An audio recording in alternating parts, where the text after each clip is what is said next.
बोलो जयकारा बोल मेरे श्री गुरु महाराज की जय। बोल साचे दरबार की जय। बोल अनंत कंदवासी भगवान की जय। आज 11 जुलाई 2022 वार सोमवार हम अमृतवाणी सेवा ट्रस्ट एवं श्री हरिहर सत्संग मंडल की तरफ से अपना दैनिक सत्संग आप लोग के सामने प्रस्तुत करते हैं। अमृत वचन।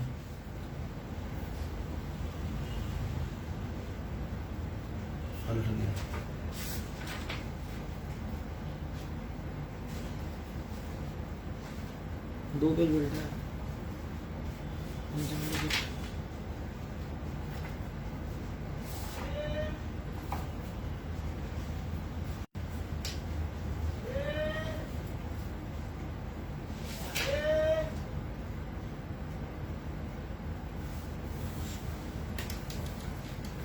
अमृत वचन।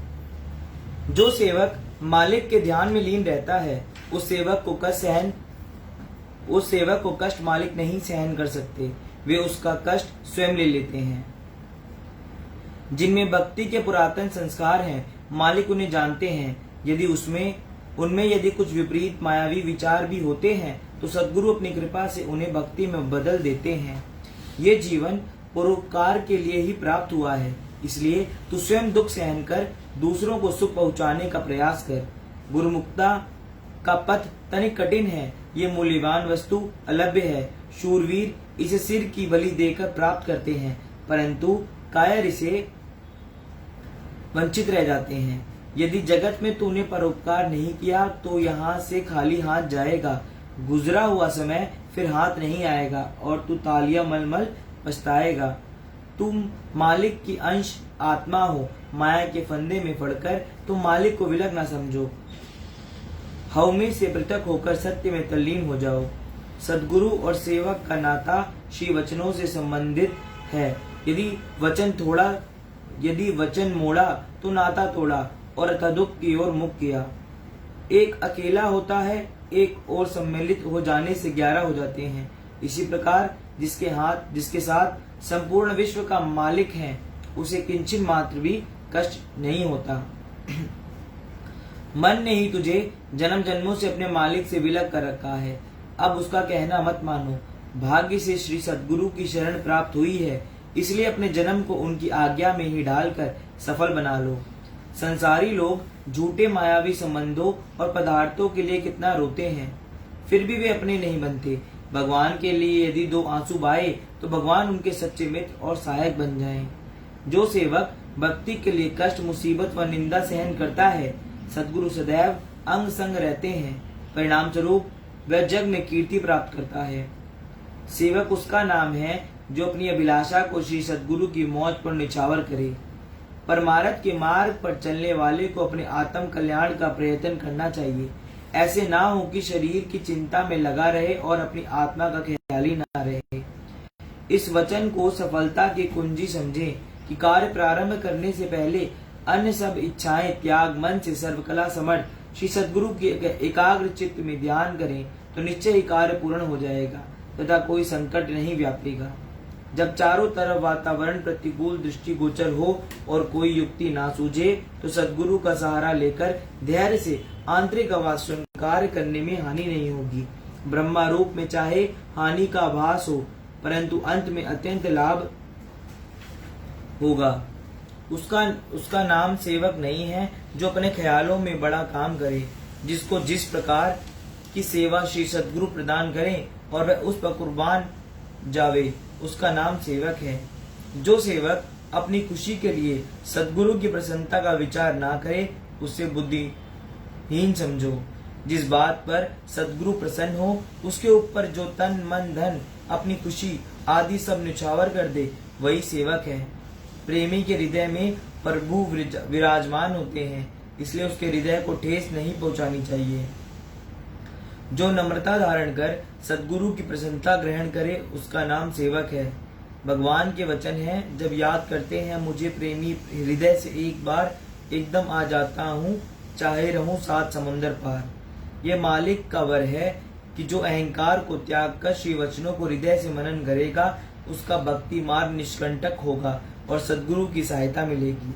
जो अपनी मान्यता में उलझकर श्री सद्गुरु की मौज या प्रसन्नता को विस्मृत कर दे और एक दूसरे के दुख का भी ध्यान ना करे तो वह सेवक नहीं कहलाता। जिस सेवक ने श्री सद्गुरु के वचन भुला दिए, वह चाहे कितना भी धन या बढ़ाई प्राप्त कर ले, उसे प्रसन्नता नहीं मिल सकती, क्योंकि उसने अपनी वास्तविक पूंजी तो गंवा दी है। जिस पर सद्गुरु की कृपा होती है, उसे समय समय पर कभी प्रेम से और कभी ताड़ना के रूप में वह समझाते हैं कि यह माया भ्रम है, इससे सतर्क रहना।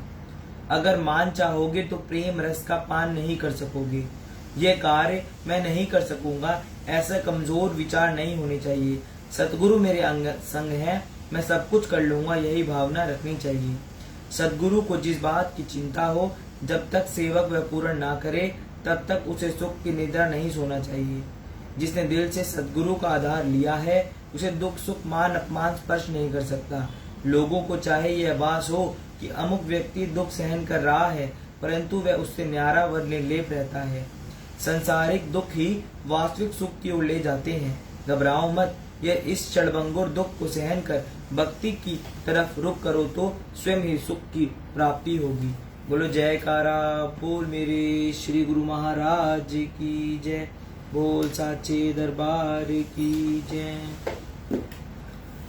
सत्संग आत्म कल्याण के 5 साधन, 5 नियम। वे खुशकिस्मत होते हैं जो हर समय अपना ध्यान प्रभु में केंद्रित रखते हैं। मनुष्य सृष्टि में सर्वश्रेष्ठ कहलाता है।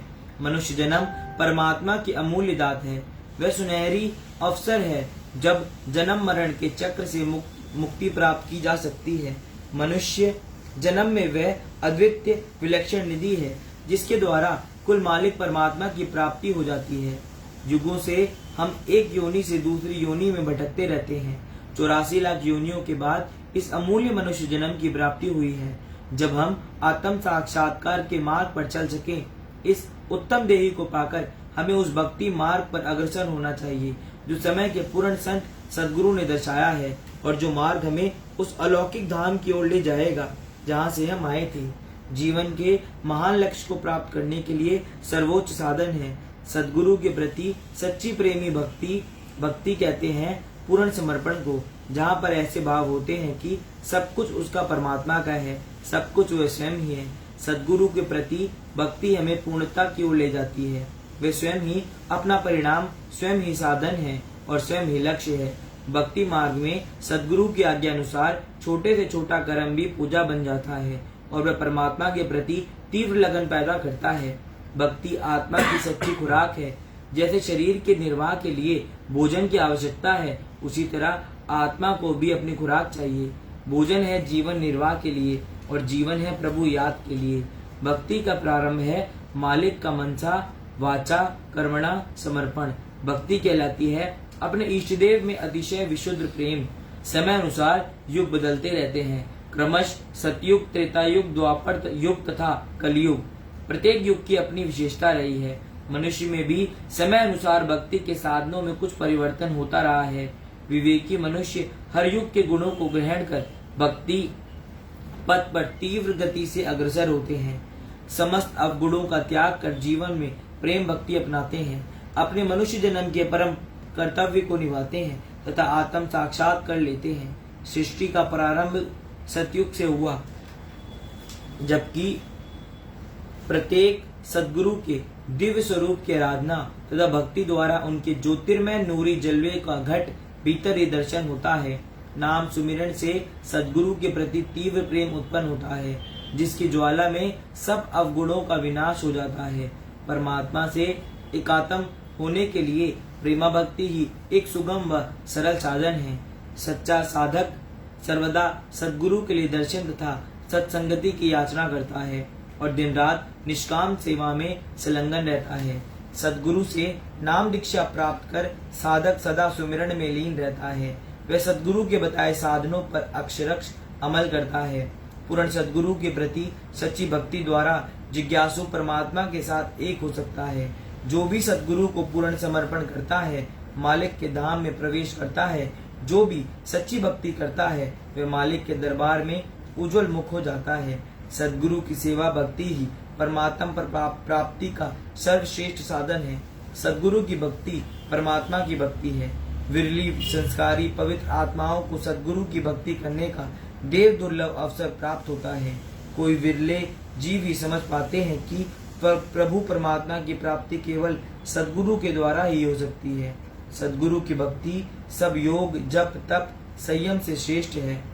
हमारे श्री सद्गुरुदेव जी ने गुरुमुखों के आत्म कल्याण हेतु 5 नियम निर्धारित किए हैं। वे नियम उन्नति हेतु बनाए गए हैं, जो साधक को भक्ति मार्ग पर सुदृढ़ करते हैं।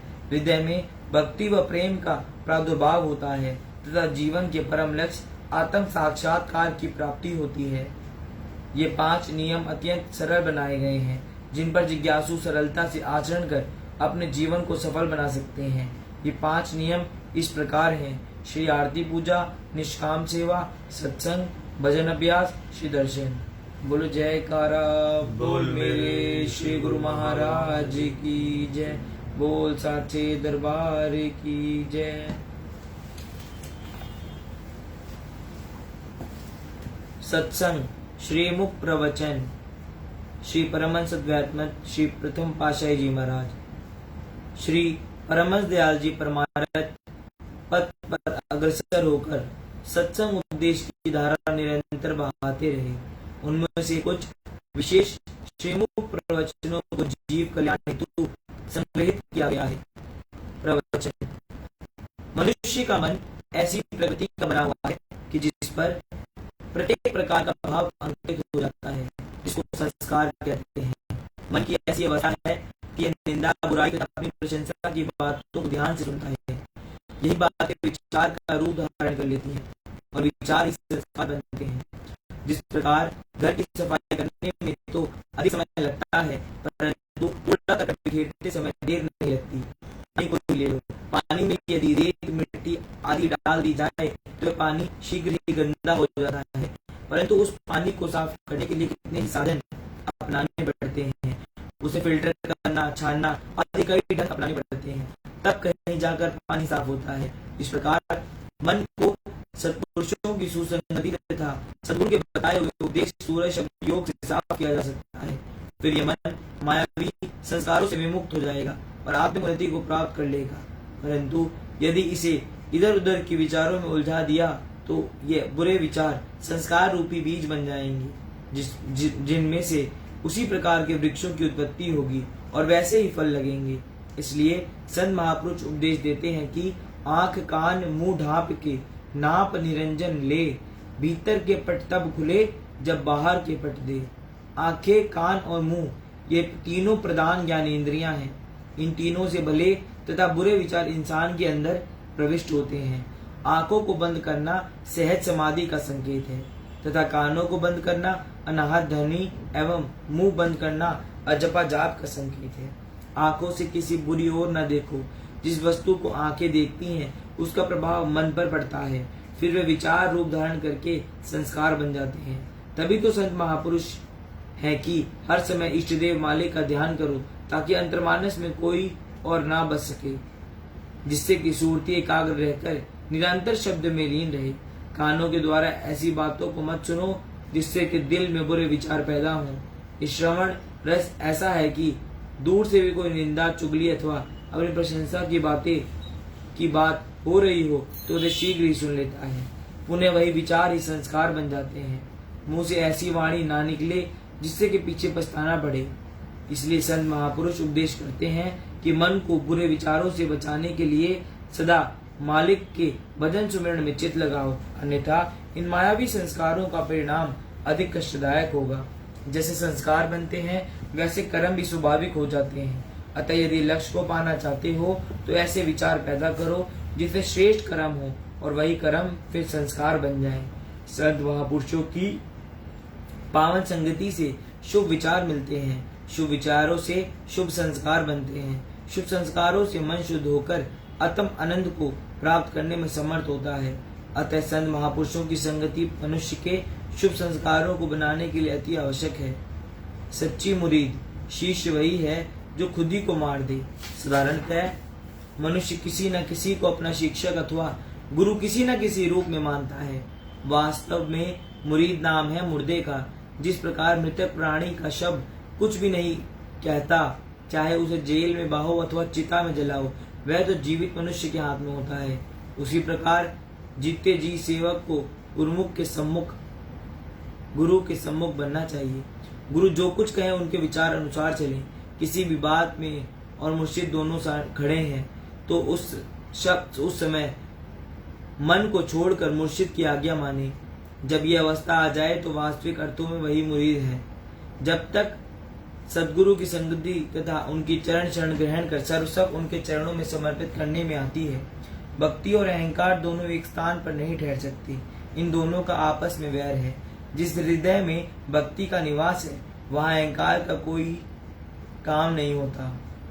जिस हृदय में अहंकार ने निवास किया वहां से भक्ति दूर हो गई।